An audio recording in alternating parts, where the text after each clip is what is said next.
వర్యులు శ్రీ ఉత్తమ్ కుమార్ రెడ్డి గారు, అట్లాగే ఏఐసిసి నాయకులు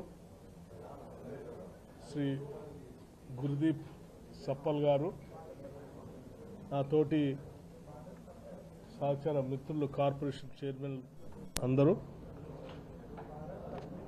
ఈరోజు తెలంగాణ రాష్ట్రం ప్రతిష్టాత్మకంగా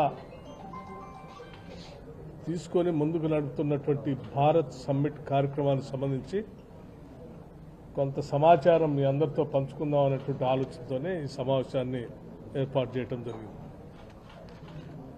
భారత్ సమ్మిట్ అనేది అత్యంత ప్రతిష్టాత్మకమైనటువంటి కార్యక్రమం. తెలంగాణ రాష్ట్ర ప్రభుత్వం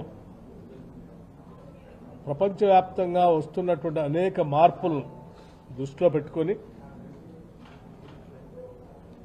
అహింస, సత్యం, న్యాయం, ప్రజాస్వామ్యం అనేటువంటి కాంగ్రెస్ పార్టీ మూల విధానాలైనటువంటి అంశాలతో ప్రపంచవ్యాప్తంగా ఉన్నటువంటి దాదాపు 100 దేశాలకు పైబడినటువంటి ప్రతినిధులు, కొద్దిమంది ప్రభుత్వ అధినేతలున్నారు, కొద్దిమంది పార్లమెంటు సభ్యులున్నారు, కొద్దిమంది ఆయా జాతీయ ప్రభుత్వాల్లో మంత్రులుగా ఉన్నటువంటి వాళ్ళు ఉన్నారు, కొద్దిమంది కొన్ని ప్రముఖమైనటువంటి రాజకీయ పార్టీలకు సంబంధించిన నాయకులున్నారు, కార్పొరేట్ సంబంధించినటువంటి నాయకులు ఉన్నారు, అట్లాగే ఫిలాసఫర్స్ ఉన్నారు, థింకర్స్ ఉన్నారు, ఇంకా చాలామంది ప్రోగ్రెసివ్ ఎలిమెంట్స్ కూడా దీంట్లో పెద్ద ఎత్తున పాల్గొంటున్నారు. మోర్ దెన్ 450 డెలిగేట్స్ ప్రపంచవ్యాప్తంగా ఈ భారత్ సమ్మిట్లో రేపు జరిగే కార్యక్రమంలో పాల్గొంచుకోబోతా ఉన్నారు. ఆనాడు పండిట్ జవహర్లాల్ నెహ్రూ గారు ప్రపంచంలో కోల్డ్ వార్ నడుస్తున్నటువంటి సమయంలో 2 అగ్రదేశాలు ఒకదానిపైన ఒకటి కాలు దువ్వుతూ ప్రపంచం మొత్తాన్ని కూడా ఎవరో పక్కన చేర్చుకునే కార్యక్రమంలో జరుగుతున్నటువంటి పరిస్థితిలో ఎదుగుతున్నటువంటి భారతదేశం అలీన విధానాన్ని తీసుకొని, నాన్ అలైన్మెంట్ మూవ్మెంట్ తీసుకొని, మార్షల్ టీటో గారు లాంటి వాళ్ళు పెద్దలతో ఇంకొక 5గురితో ప్రపంచానికి భారతదేశం ఒక నాయకత్వాన్ని ఇచ్చేటువంటి కార్యక్రమం చేపట్టింది. వారి స్ఫూర్తితో తిరిగి మళ్ళీ చాలా సంవత్సరాల తర్వాత ఈరోజు కేవలం భారతదేశానికి మాత్రమే కాదు, ప్రపంచానికి కూడా ఉన్నటువంటి క్లిష్ట పరిస్థితుల్లో అతిపెద్ద ప్రజాస్వామ్య దేశమైన భారతదేశంలో అతిపెద్ద రాజకీయ పార్టీగా, ప్రజాస్వామ్య రాజకీయ పార్టీగా కాంగ్రెస్ పార్టీ సమస్యలు ఉత్పన్నమైనప్పుడల్లా మేము ఉంటామని చెప్పడానికి ఈరోజు రాహుల్ గాంధీ గారి ఆలోచన మేరకు ఈ కార్యక్రమం పెద్ద ఎత్తున ఇక్కడ ఉన్నటువంటి ప్రభుత్వం ఆలోచన చేసి ప్రపంచ దేశాలకు సంబంధించిన నాయకులందరినీ కూడా ఆహ్వానిస్తూ ఉంది. దీంట్లో రేపు ఉదయం 7:30 నుంచి 10:30 వరకు ఎన్ఆర్ఈజీ ఫీల్డ్ విజిట్, అంటే క్షేత్రస్థాయిలో జరిగేటువంటి కార్యక్రమానికి ఒక విజిట్ ఉంటుంది. ప్రపంచ దేశాలకి ఇక్కడ జరుగుతున్నటువంటి న్యాయ అంటే జస్టిస్ పేరు మీద ఇక్కడ Mahatma Gandhi national employment guarantee స్కీమ్తో గ్రామీణ ప్రాంతాల్లో ఏ రకంగా వాళ్ళకి ఉపాధి కల్పిస్తున్నటువంటి అంశాన్ని చూపించే కార్యక్రమం. ఆ తర్వాత జెండర్ జస్టిస్ సంబంధించి 10:30 నుంచి 12:30 వరకు ఉంటుంది. అట్లాగే ఆ తర్వాత ఫ్యాక్ట్ వర్సెస్ ఫిక్షన్ అనేటువంటి ఒక కార్యక్రమం 1:30 PM to 2:45 PM వరకు ఉంటుంది. అట్లాగే youth and politics of tomorrow, ఇది ఒక కార్యక్రమం. అట్లాగే shaping new multilateralism 2:45 PM to 4:15.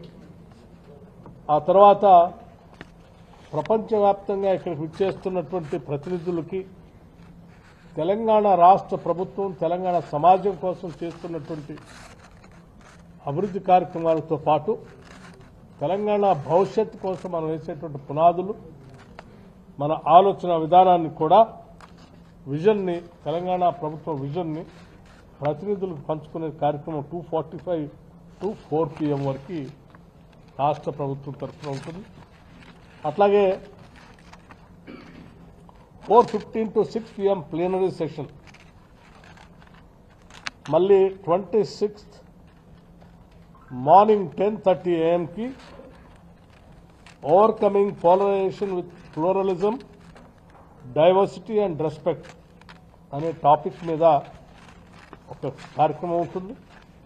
10:30 AM to 12 PM accelerating climate justice ఈ కార్యక్రమం ఉంటుంది. అట్లాగే 1:30 PM to 3 PM economic justice in uncertain times దాని మీద చర్చ ఉంటుంది. తిరిగి 1:30 PM to 3 PM కి peace and justice in a multipolar world దీనిపైన చర్చా వేదిక ఉంటుంది. 3 PM to 6:30 PM valedictory session సాయంత్రం. ఈ రకంగా కార్యక్రమాలతో పాటు సాయంత్రం 6:30 PM నుంచి 7 PM వరకు విజిట్ టు ఇందిరా మహిళా శక్తి బజార్. వచ్చినటువంటి ప్రతినిధులందరినీ ఒక్కసారి మన దగ్గరనే ఉన్నటువంటి మహిళా శక్తి గ్రూపులు సంబంధించిన సెల్ఫ్ హెల్ప్ గ్రూప్ సంబంధించినటువంటి బజార్ దగ్గరికి వాళ్ళు తీసుకున్నటువంటి కార్యక్రమాల్ని మాల్ షాప్స్ని చూపించి చేస్తున్నటువంటి కార్యకలాపాలు చెప్పే కార్యక్రమం పెద్ద ఎత్తున జరగబోతాం. So I request all the press friends, please note it down and see to that it is properly communicated to all throughout the world, because from the entire nation many of the delegates are coming. Many of the delegates are coming, and in this mostly economic justice, political justice, social justice, gender justice, youth justice, ecological justice, peace and justice, and multilateralism. These are the main theme of the entire Bharat Summit. So this gives an opportunity not only for Telangana state, even for the entire country to have a deliberations and dialogue on ongoing issues all over the world.